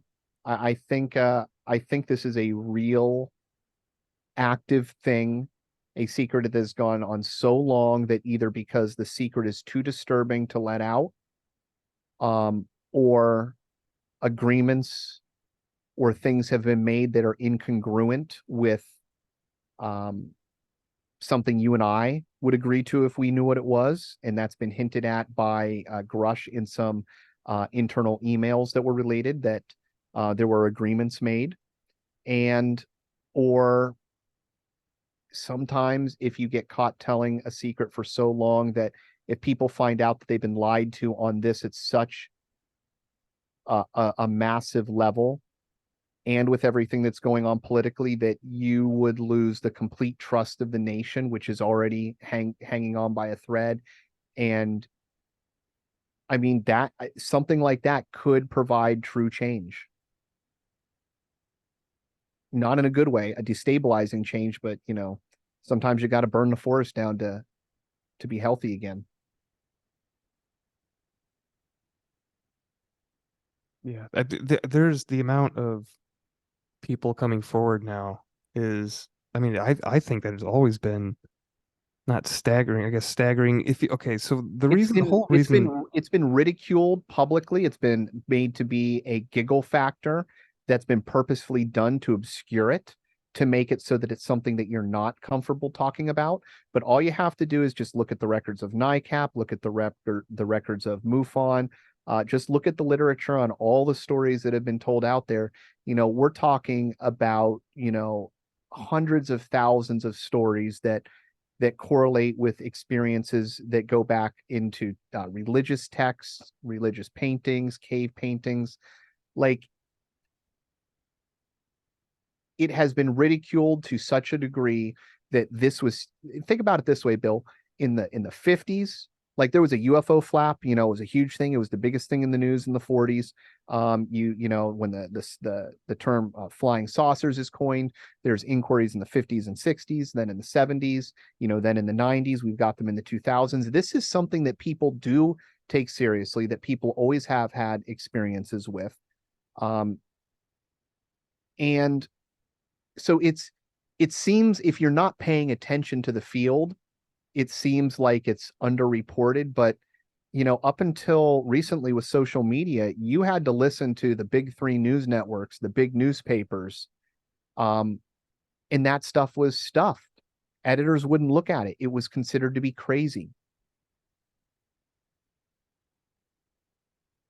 Well, this is one of the things that drew me to Stephen Greer early on, was that the amount of testimony that he's compiled based off of interviews from retired, military personnel. It's not Greer's words, it's the amount of evidence that he's compiled. Like back when he first put out like his first documentary, if you go to his website, like this is all, you can watch video testimonials of just person after person after person with these incredible stories of these encounters, and it's very obvious that there's something missing. And here's my favorite thing, David Grush. You've got a guy so you get legislation that's put forward that says we're going to create an all-domain resolutions office, a place that's going to study this. It's being mandated by Congress. The person who's put in charge of going out and looking at the secret access programs, who has the clearances, a guy who worked for the geospace program within the Pentagon. Like it's as high as you go on intelligence. At one point, he was delivering the briefings to the president. This guy has all the clearances, and his job was to go and say, are there any special access programs that are hidden, that are covering up advanced technology that is not of this world?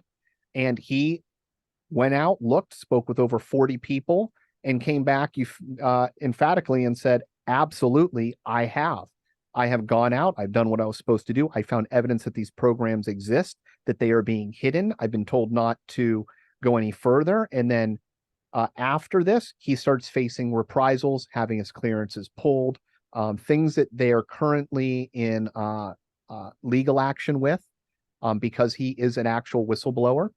Even more importantly, the former head of the intelligence, oh my gosh, the head of the National Intelligence Committee, I think it is.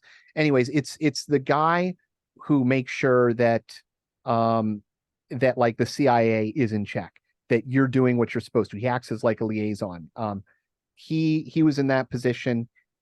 He's the one that took the the inspector general, that's what I should say. So he went for whistleblower protection. He hired an attorney that used to have this position.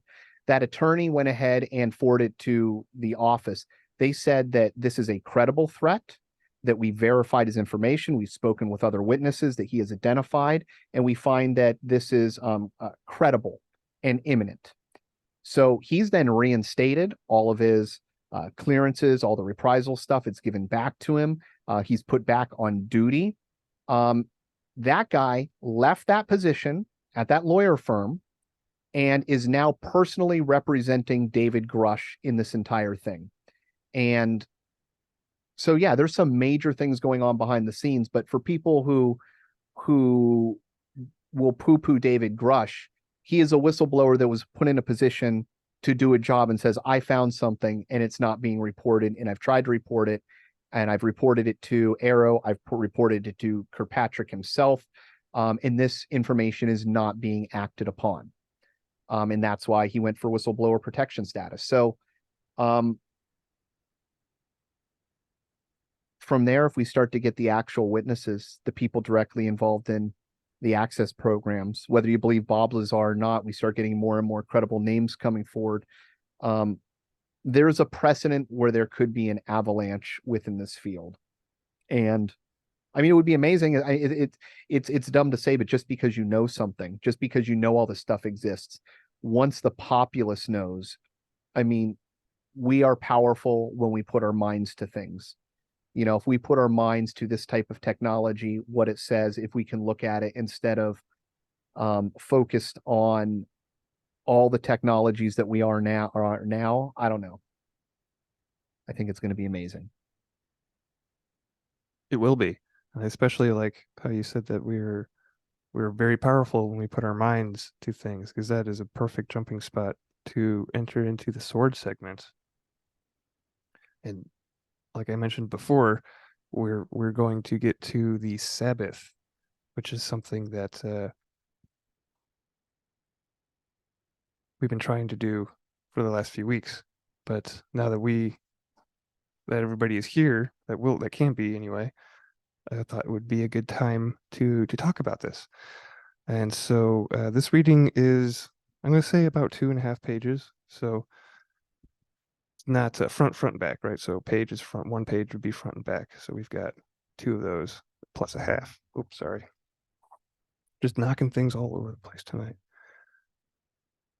But without further ado, Neville does start off this chapter with a Bible quote. This is from Exodus 31:15 and Leviticus 23:3, apparently. 6 days work shall be done, but on the 7th day there shall be unto you a holy day, a Sabbath of rest to the Lord. These 6 days are not 24-hour periods of time. They symbolize the psychological moment a definitive subjective state is fixed. These 6 days of work are subjective experiences, and consequently cannot be measured by sidereal time, for the real work of fixing a definite psychological state is done in consciousness. The time spent in consciously defining yourself as that which you desire to be is the measure of these 6 days.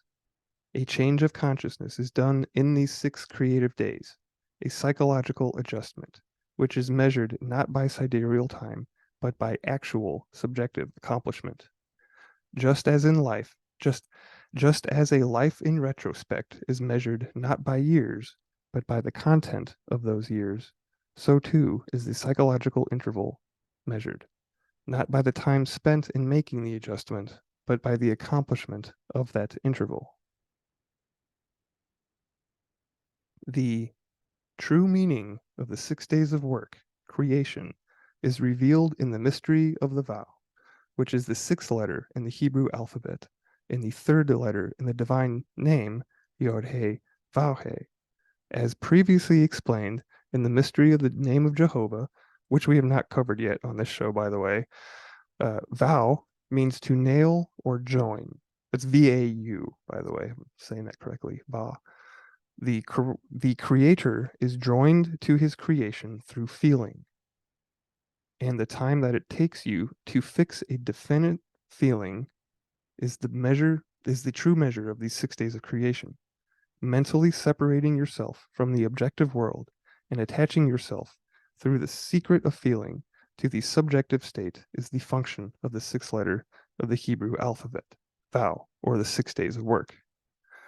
There is always an interval between the fixed impression or subjective state and the outward expression of that state. The interval is called the Sabbath. The Sabbath is the mental rest which follows the fixed psychological state. It is the result of your 6 days of work. The Sabbath was made for man. Mark 2:27.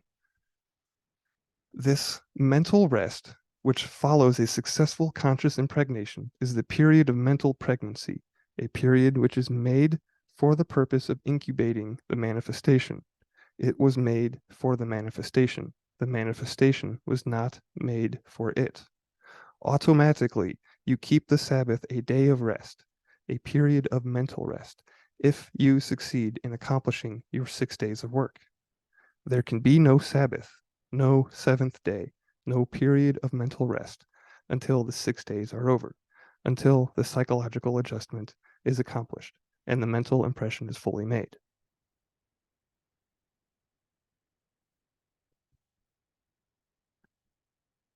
Man is warned that if he fails to keep the Sabbath, if he fails to enter into the rest of God, he will also fail to receive the promise. He will fail to realize his desires. The reason for this is simple and obvious. There can be no mental rest until a conscious impression is made. If a man fails to fully impress upon himself the fact that he now has that which heretofore he desired to possess, he will continue to desire it, and therefore he will not be mentally at rest or satisfied. If, on the other hand, he succeeds in making this conscious adjustment, so that upon emerging from the period of silence or his subjective 6 days of work, he knows by his feeling that he has the thing desired, then he automatically enters the Sabbath or the period of mental rest. Pregnancy follows impregnation. Man does not continue desiring that which he has already acquired. The Sabbath can be kept as a day of rest only after man succeeds in becoming conscious of being that which before entering the silence he desired to be.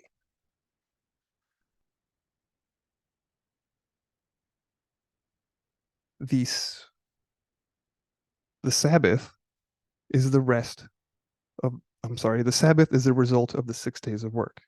The man who knows the true meaning of these 6 work days realizes that the observance of one day of the week as a day of physical quietness is not keeping the Sabbath. The peace and the quiet of the Sabbath can be experienced only when man has succeeded in becoming conscious of being that which he desires to be. If he fails to make this conscious impression, he has missed the mark. He has sinned. For to sin is to miss the mark, to fail to achieve one's objective, a state in which there is no peace of mind. John 15:22, if I had not come and spoken unto them, they had not had sin. If man had not been presented with an ideal state toward which to aim, a state to be desired and acquired, he would have been satisfied with his lot in life and would never have known sin. Now that man knows what his capacities are infinite, knows that by working 6 days or by making a psychological adjustment, he can realize his desires. He will not be satisfied until he achieves his very objective.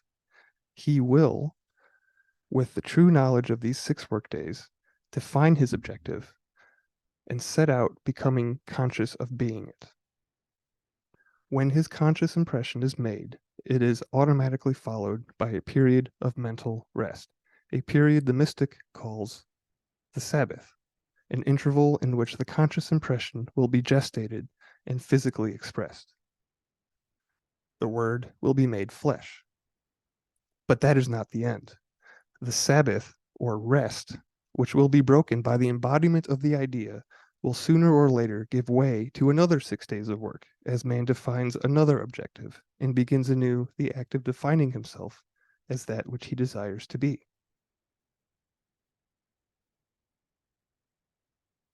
Man has been stirred out of his sleep through the medium of desire and can find no rest until he realizes his desire.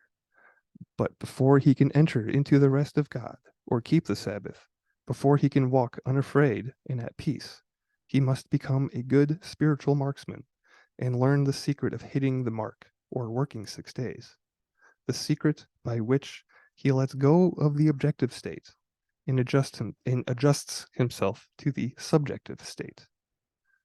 This secret was revealed in the divine name Jehovah, and again in the story of Isaac, blessing his son Jacob.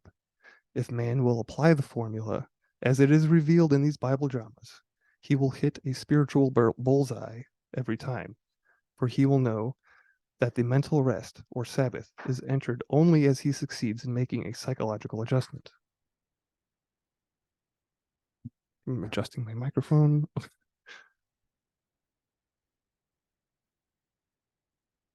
The story of the crucifixion beautifully dramatizes these 6 days, psychological period, and the 7th day of rest. It is recorded that it was the custom of the Jews to have someone released from prison at the feast of the Passover, and that they were given the choice of having released unto them either Barabbas the robber or Jesus the Savior. And they cried, "Release Barabbas," whereupon Barabbas was released and Jesus was crucified. It is further recorded that Jesus the Savior was crucified on the 6th day, entombed or buried on the 7th, and resurrected on the 1st day. The Savior, in your case, is that which would save you from that which you are not conscious of being, while Barabbas the thief is your present conception of yourself, which robs you of that which you would like to be. In defining your Savior, you define that which would save you, and not how you would be saved. Your Savior or desire has ways ye know not of. His ways are past finding out. Romans 11:33. Every problem reveals its own solution. If you are imprisoned, you would automatically desire to be free. Freedom, then, is the thing that would save you. It is your Savior. Having discovered your Savior, the next step is this great drama of the resurrection. The next step in this great drama of the resurrection is to release Barabbas, the robber, your present concept of yourself, and to crucify your Savior, or fix the consciousness of being or having that which you would save, of having that which would save you. Barabbas represents your present problem.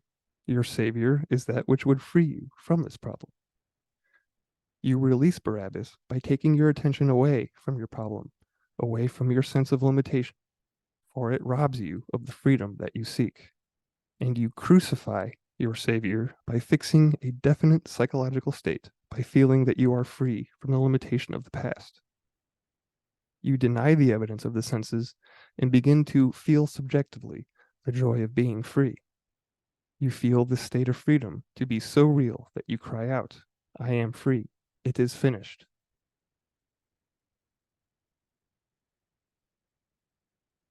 The fixing of this subjective state, the crucifixion, takes place on the 6th day. Before the sun sets on this day, you must have accomplished the fixation by feeling, "It is so. It is finished." This subjective knowing is followed by the Sabbath, or mental rest.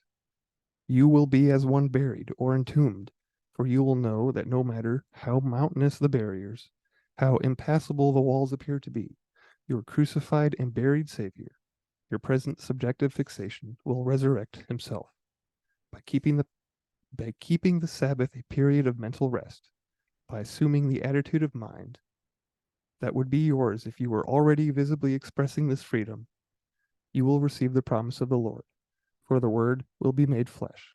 The subjective fixation will embody itself. And God did rest the 7th day from all his works. Hebrews 4:4. Your consciousness is God resting in the knowledge that it is well, it is finished, and your objective senses shall confirm that it is so, for the day shall reveal it.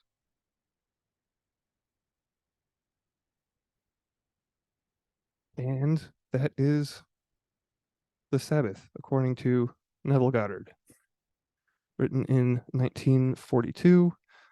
Truly some sage wisdom there, in my opinion.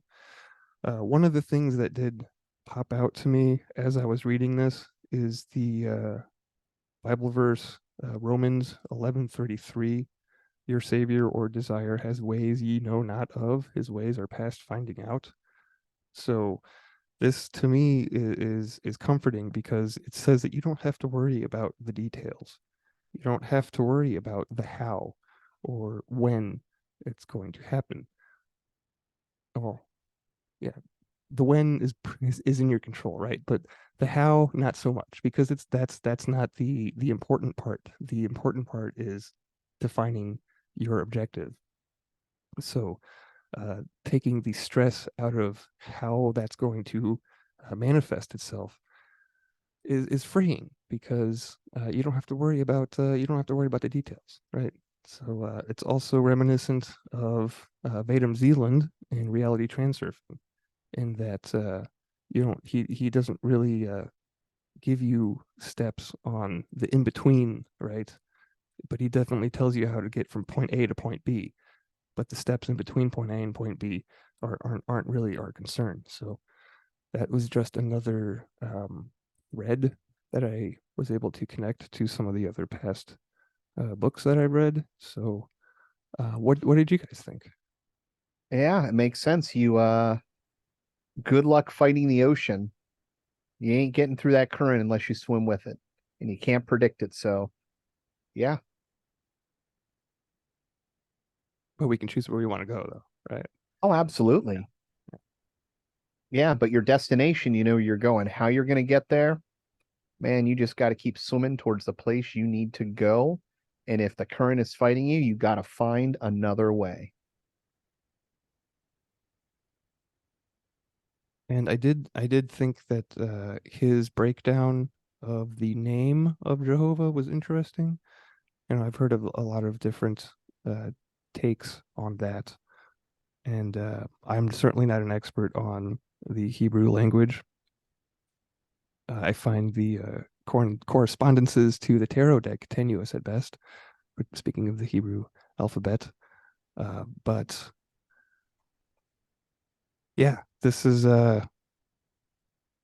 it.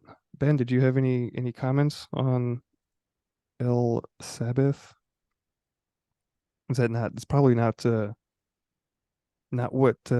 Hopefully, wasn't what you were thinking when we first brought it up. Because certainly, after I got done reading the chapter, I was not expecting to take that approach with it. But yeah, what did you think? No, it was really interesting. It's given me a lot to think about. I'm actually excited to listen to that read through again. Um,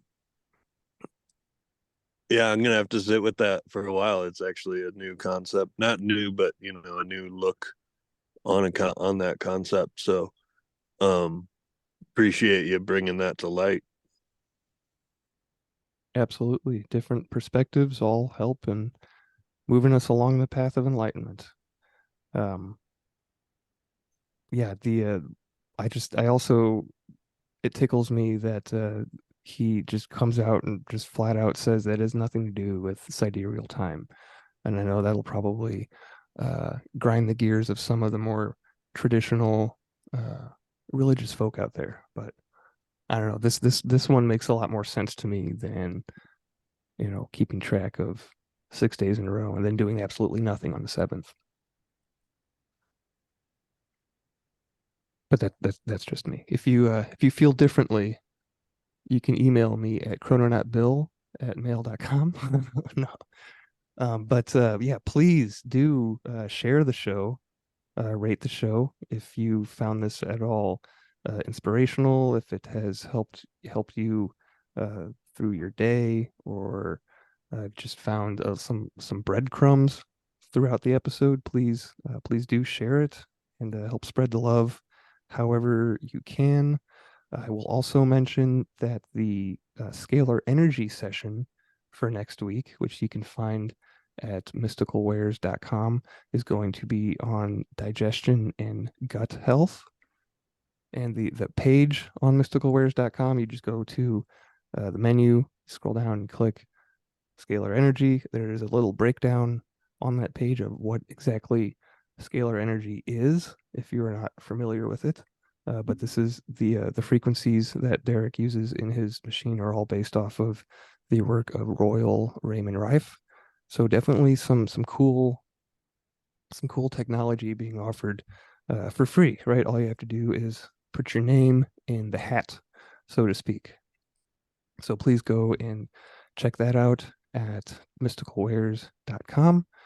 And until next time, Chrononauts, carpe diem.